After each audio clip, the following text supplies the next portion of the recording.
आप में से कितने लोग हैं जो बहुत एक्साइटेड हैं आज के सेशन को लेकर के? तो अब मैं जैसे ही आपको नाम बताऊंगा उनका, जो हमारे आज के गेस्ट हैं, तो आपका जो एक्साइटमेंट लेवल है वो और बढ़ जाएगा। ये बताने से पहले कि गेस्ट कौन है, मैं आपको थोड़ा सा बताता हूं YouTube के बारे में। YouTube में क्या है कि पूरे वर्ल्ड की अगर बात करी जाए तो करोड़ों चैनल्स हैं जो अलग अलग जॉनर्स में हैं, अलग अलग कैटेगरीज में हैं। उसमें से दो बड़ी कैटेगरीज हैं, मोटिवेशन और एजुकेशन।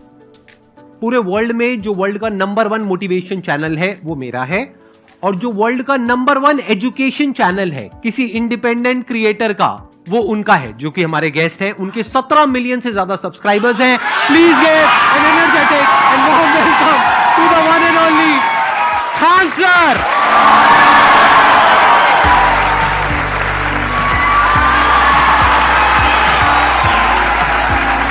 क्या हाल चाल जी, कैसे हैं आप?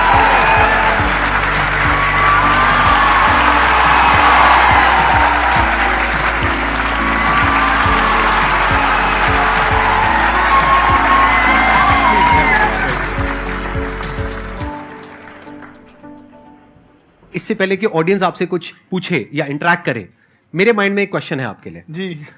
जो बच्चे हैं वो आपके इतने दीवाने क्यों हैं, इतने पागल क्यों हैं आपके पीछे? मतलब मेरे कमेंट सेक्शन में भरा पड़ा था, खान सर कब आएंगे, खान सर कब आएंगे। मतलब ऐसा क्या जादू कर दिया आपने बच्चों के ऊपर? ये सवाल हम आपसे भी पूछते हैं, हमारे पे भी इतना कमेंट आया, इतना मेरे तो ऑफिस में लोग चले आए कि सर कब जा रहे हैं। अच्छा। क्योंकि हम लोग का तो एग्जैक्ट है वही पढ़ाना है। हाँ। तो देखिए, हम लोग का मेन है कि बच्चों को जो जरूरत रहती है कि अगर लड़का पढ़ने आया रहा ना, उसके मन में कोई डाउट ना रह जाए। हम उसको कहते हैं कि हम तुम्हें पढ़ा रहे हैं, दम है तो भूल के दिखाओ, याद करके नहीं।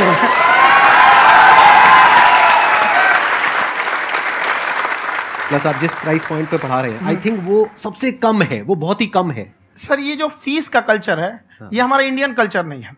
हमारा इंडियन कल्चर गुरु दक्षिणा है, उस हिसाब से वो सही है। ऑक्सीजन जैसे जिंदगी के लिए जरूरी है, वैसे एजुकेशन जरूरी है। कोई ये नहीं कह सकता है कि पैसे की वजह से वो खान सर के यहां से लौट गया। क्या बात है।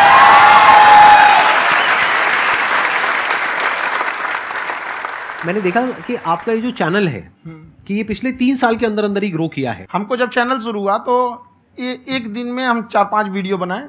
एक हमको कुछ आता, आज भी नहीं आता इतना, तो हम देख के कैमरा उमरा तो हम कंफ्यूज हो गए, बाप रे। तो हम एक ही दिन में वीडियो शूट किया, पढ़ाने वाला टॉपिक था हमको। उसके बाद कभी वीडियो नहीं, 6-7 वीडियो एक ही बार शूट कर लिए। और एक जो थे जिनका कैमरा वगैरह था, मेरे पास कैमरे भी नहीं थे उस टाइम, और कैमरा 35,000 का था। तो 6 महीना इसी में लग गया, जो 35,000 इसी में फंस जाएगा। तो उनके कैमरे से शूट किए, उन्होंने कोई चार्ज लिया। उसके बाद हम छोड़ ही दिए। लॉकडाउन लगा, तब हम कहें आप कैसे पढ़ाएंगे? वो तो 1 दिन 2 दिन करते करते अचानक लंबा हो गया। तब हमको याद आया कि ओहो, मेरा एक चैनल भी है वहाँ पे। तो उस समय उस पर लगभग 30,000 सब्सक्राइबर हो चुके थे। तो जैसे लॉकडाउन लगा तो उस पर पढ़ाना चालू किया, और पता नहीं क्या लोगों को पढ़ाई में इतना इंटरेस्ट आ गया कि आपका स्टाइल ऐसा है थोड़ा सा। आप आई थिंक पढ़ाई के साथ साथ में जो बीच बीच में आप थोड़ा बहुत छोड़ते रहते हैं ना, मतलब जो एंटरटेनमेंट चलता रहता है। ये बात हम देखिए, जब हम गुलाम थे ना, तो अंग्रेजों ने एक चाल चला था कि भारत को हम फिजिकली गुलाम रखेंगे 100-200 साल, मेंटली 1000 साल कर देंगे। उन्होंने पढ़ाई का मॉडल चेंज कर दिया। उन्होंने ऐसा डिजाइन किया कि ये टीचर की रिस्पॉन्सिबिलिटी है, वो पढ़ा के चला जाए। टीचर की रिस्पॉन्सिबिलिटी यहां खत्म नहीं हो जाती। पढ़ाना तो कोई भी पढ़ा सकता है, टीचर की इससे बड़ी रिस्पॉन्सिबिलिटी होती है उसे समझाना। वो समझा कि नहीं समझा। अगर लड़का आपके समझाने के बाद डाउट रह गया तो ये आपकी गलती है। लड़का हमसे पूछता है सर इतनी भीड़ है आपके पास, तो कहे सर डाउट कैसे पूछेंगे? हम कह रहे यार तुम्हारा डाउट बचेगा तब ना पूछेगा तुम डाउट यहाँ पे।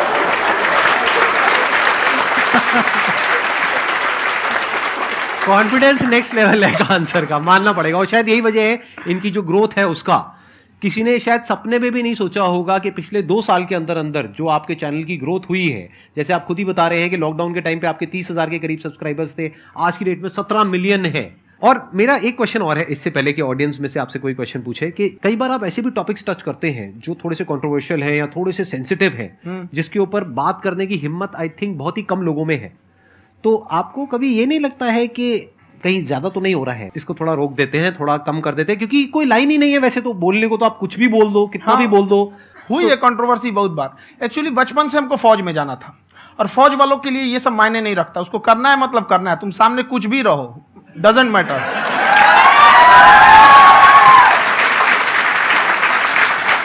और मैंने YouTube पे देखा कुछ वीडियोस में कि आपका जो इंस्टीट्यूट है वहां पर आज से कुछ साल पहले कुछ बम गिरे थे। हाँ, कुछ गिरे थे, कुछ तो बहुत सॉलिड जगह गिरा था, फटा नहीं वो। मतलब आपके आसपास? हाँ, बम को भी पता है कि टीचर की इज्जत किया जाता है। क्या बात है, क्या बात है। मैं समझ पा रहा हूं कि ये आपके अंदर जो एटीट्यूड है ये कहां से आ रहा है, क्योंकि आप बचपन से ही फौज में जाना चाहते थे, तो आप जंग के मैदान में ही खड़े हैं एक तरीके से। बस फर्क ये है कि आपके हाथ में कलम है, हथियार ना हो करके। हथियार से एक आदमी की जान जा सकती है, हाँ। कलम से बहुत ताकत होता है। शिक्षा एक ऐसा हथियार है ना, हर कुरीतियों से लड़ सकता है, हर तरह की समस्याओं से। और ये एक ऐसा हथियार है, मेटल डिटेक्टर में भी नहीं पकड़ाता है।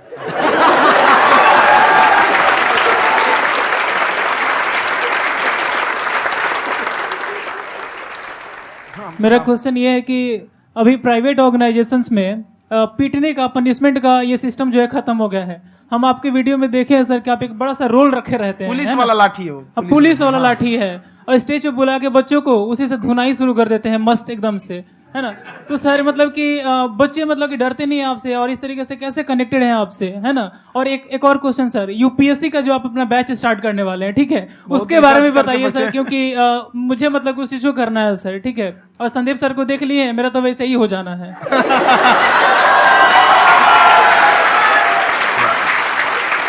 क्या हो जाना है? मेरा पूरा कंप्लीट करो। I'll be an IAS officer next year because I have seen you, sir. My day is like complete, sir. All the best. Thank you so much, sir. Thank you. पूरा बोला करो। Thank you. देखिए, लड़कों को जहां तक पीटने की बात है, जब पढ़ाने की बात आएगी तो उसको हम पूरे बेहतरीन ढंग से पढ़ाएंगे। लेकिन जब सजा देने की बात आएगी ना, तो वो भी बेहतरीन ढंग से होगा। ऐसा थोड़ी होगा कि बस एक ही चीज बेहतरीन ढंग से होगा। और डर का होना बहुत जरूरी है। ये डर भी अपने आप में एक मोटिवेशन है, क्योंकि जब आपके अंदर एक थोड़ा सा डर रहे ना, तो डर के भागिए मत। एक ऐसा डर जिसको आप लगे कि नहीं नहीं थोड़ा सा और करने की जरूरत है, फिर तो ये हम इसको क्रॉस कर जाएंगे आप। तो लड़कों के अंदर ये डर बनाना भी जरूरी रहता है। और रही बात यूपीएससी वाले की, जो आपने बोला, बहुत सारे लड़के वेट कर रहे हैं यूपीएससी की, क्योंकि 2-2.5 लाख फीस सारे लोग एफोर्ड नहीं कर सकते। और हमारा वही रहता है, हम तो ज्यादातर हमारे स्टूडेंट देखेंगे तो किसी के रिक्शा वाला, सब्जी वाला, यही लोग, इनको तो 2.5 लाख रुपया, इनके पास पूरी संपत्ति नहीं होती है, फीस कहाँ से भरेंगे वहां पे, उसके बाद रहेंगे कहाँ से। तो ऑल ओवर इंडिया से, कश्मीर से कन्याकुमारी तक, गरीब से गरीब भी लड़का उसको पढ़ सकता है। यही कुछ 1000 रुपये मंथली, 12-14 हजार साल का पड़ेगा, खत्म हो जाएगा इतना में।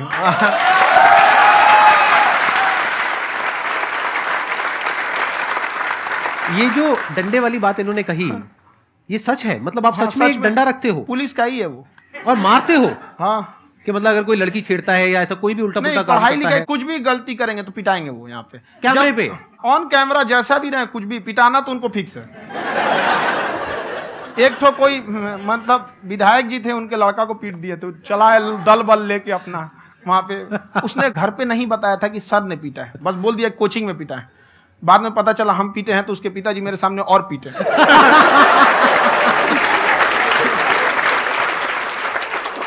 सर आपका सबसे बड़ा डर क्या है आप दोनों का?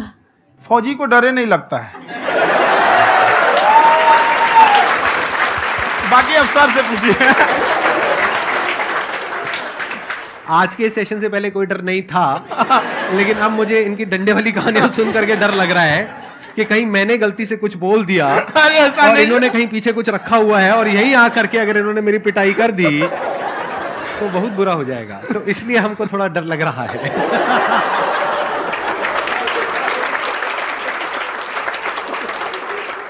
आपकी डेली कितने घंटे क्लासेस होती है? 6-7 घंटे। अभी भी खुद ही करते हो आप? हाँ, हमारे स्टाफ परेशान रहते हैं। हम 1:30-2 बजे सोते हैं, सुबह 6 बजे उठ जाते हैं, परेशान रहते हैं। अरे इतना क्यों करते हो, है ना? क्योंकि उनको भी साथ साथ लगना पड़ता है ना। उनको साथ साथ लगना पड़ता है। हम जग गए तो कोई सोया थोड़ी रहेगा, परेशान रहते। दिन में सोते ही नहीं है बेचारा, कहीं कहीं जाके सोते रहता है। हम सीट बांध दिए कि भाई तुम इस समय सो जाना, तुम इधर सो जाना। आपकी शादी हो गई है? नहीं हुई है अभी? मेरी खुशहाली देख के आप आइडिया लगा सकते हैं।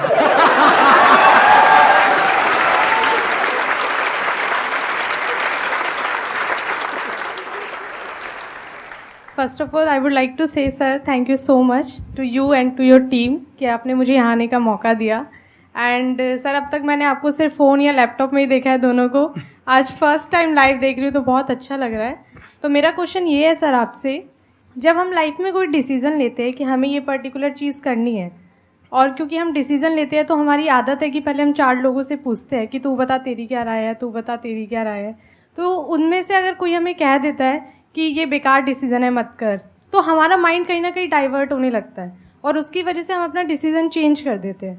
तो मेरा क्वेश्चन ये है कि कैसे हम अपने डिसीजन पे स्टिक रहे, कैसे हम जो दूसरे के ओपिनियन है उनको अफेक्ट ना होने दें अपने ऊपर।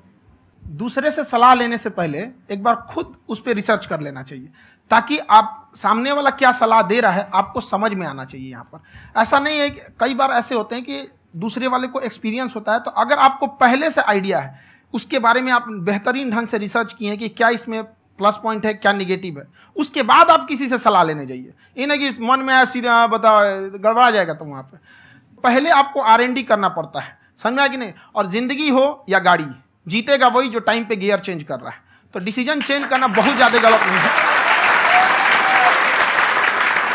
इन्होंने बहुत अच्छी बात कही है और मैं इसी बात में थोड़ा सा और ऐड ऑन करूंगा कि ये जो आपने कहा ना कि अपने डिसीजन पे स्टिक कैसे रहें, ये कोई अच्छी क्वालिटी नहीं है, क्योंकि टाइम टू टाइम आपको अपने डिसीजंस को चेंज करना होता है। जैसे आपने 4 लोगों से डिस्कस किया, कोई इंसान कुछ पॉजिटिव बोल रहा है, कोई नेगेटिव बोल रहा है, उससे फर्क नहीं पड़ना चाहिए।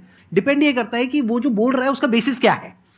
क्या वो किसी नॉलेज या एक्सपीरियंस के बेस पे बोल रहा है या ऐसे ही कुछ भी बोल रहा है? ऐसे ही बोल रहा है तो फिर उसकी बात पे ध्यान क्यों दे रहे हो? अगर किसी नॉलेज या एक्सपीरियंस के बेस पे बोल रहा है, फिर चाहे वो पॉजिटिव बोल रहा है चाहे नेगेटिव बोल रहा है, दोनों ही मायने रखता है। उसके बाद में रिसर्च करनी है और फिर रिसर्च करने के बाद में फाइनल डिसीजन अपना खुद का होना चाहिए। अब वो डिसीजन उससे अलग भी हो सकता है जो आपने पहले लिया था, और वो सेम भी हो सकता है। सर मेरा क्वेश्चन दोनों से है आपसे, how to deal procrastination and laziness. हमारा ब्रेन है ना, ये बहुत आलसी टाइप का, इसको आराम खोजना पसंद है। अब थोड़ा सा भी अब इसको आराम की ओर लेके चलेगा ना तो फिर उधर ही रहेगा। आप सोचेंगे 10 मिनट आराम कर लेते हैं ना, तो 10 मिनट 2 घंटा बना देगा। उसको टॉर्चर कीजिए, चल 10 मिनट बाद में। उसको आप उस पर हावी में, वो कह रहा है कि हमको आराम चाहिए, आपको हाँ आराम मिलेगा, पहले काम फिर मिलेगा आराम। तो आप उसके हिसाब से मत चल। आपका मन कर रहा है थोड़ा सा देख लेते हैं, कोई नोटिफिकेशन आया, आप कोई काम कर रहे हैं, क्यों पहले काम कर लीजिए, बाद में देखिएगा ना नोटिफिकेशन। आप हावी मत होने दीजिए यहाँ पे। अगर आप 5 मिनट भी थोड़ा सा लूज पड़े ना, थोड़ा सा कमर सीधा कर लेते हैं, 2 घंटा बर्बाद कर दिया आपको। हावी मत होने दीजिएगा उसको अपने ऊपर। प्रोक्रेस्टिनेशन को तोड़ने का एक ही तरीका है, सबसे छोटे लेवल पे ले जा करके उस गोल को तोड़ दो। यानी वो गोल बहुत बड़ा है, उसको ब्रेक डाउन करो, उसके सबसे पहले स्टेप पे आ जाओ कि उसको अचीव करने का सबसे पहला स्टेप क्या है। जैसे गाड़ी चलाना सीखना है, उसका सबसे पहला स्टेप क्या है। अगर घर में कोई नहीं है सिखाने वाला या सिखाने वाली, तो बाहर जा करके जो गाड़ी का ड्राइविंग स्कूल है उधर जा करके पैसे दे दो। अब फंस गए ना तो फंसा दो अपने आप को।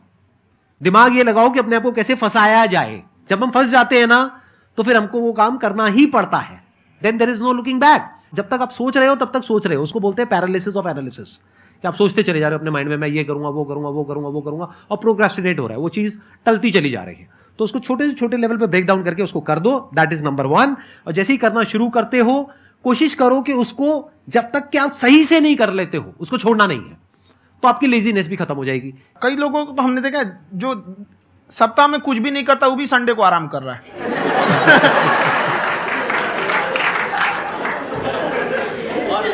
वैसे कहा भी जाता है कि अगर कोई काम आपको करवाना है ना तो ऐसे किसी इंसान को दो जो बिजी है। हाँ। ऐसे आदमी को मत दो जो खाली है। ये परफेक्ट एग्जाम। किसी को भी आप देखिएगा जिसको आप कहते हैं कि मतलब थोड़ा ठीक ठाक आप समझते हैं कि नहीं ये बहुत आगे निकल, वो एक काम को खत्म करने के बाद कभी आराम नहीं करेगा। एक काम खत्म हुआ उसको लगेगा हाँ एक खत्म हो गया, अब दूसरा करना चाहिए। और वही जिसको देखिएगा एक खत्म हो गया और आराम करना चाहिए, कभी नहीं, लाइफ में आखिरी सांस तक। सर यहाँ पे सब हिंदी में पूछते हैं, इंग्लिश में पूछते हैं, मैं भोजपुरी में पूछूं? जौन भाषा ठीक लगे तोने में पूछ दो। हाँ सर। सर ये पूछे के चाहते नहीं कि जैसे हमने के पढ़ाई करे निशान, तो कभी कभी डेली टारगेट्स जो होला वो कंप्लीट ना होला। अगर टारगेट्स कंप्लीट भी होला तो फिर ऐसा इरिटेशन या फिर वो एंजाइटी या फिर कि और करना है या फिर अभी नहीं हुआ, वो चीज़ हमेशा रहेला। तो वो कम कैसे करल जाए? देखिए टारगेट्स को ना हम लोग को एक अपने हिसाब से पहले फिट करना चाहिए। ऐसा नहीं कि दूसरे किसी इंसान को देख के हम टारगेट फिट कर ले। कोई लड़का 8 घंटा पढ़ रहा है, कोई पहली बार अभी पढ़ना ही चालू किया, उसको देख के 8 घंटा पढ़ेगा तो पढ़ाई छोड़ देगा। तो आप अपनी क्षमता के हिसाब से देखिए कि आप कितना पढ़ सकते हैं। अगर आपने एक घंटे को बना लिया कि हम 1 घंटा पढ़ सकते हैं, अगले 1 हफ्ते तक उसको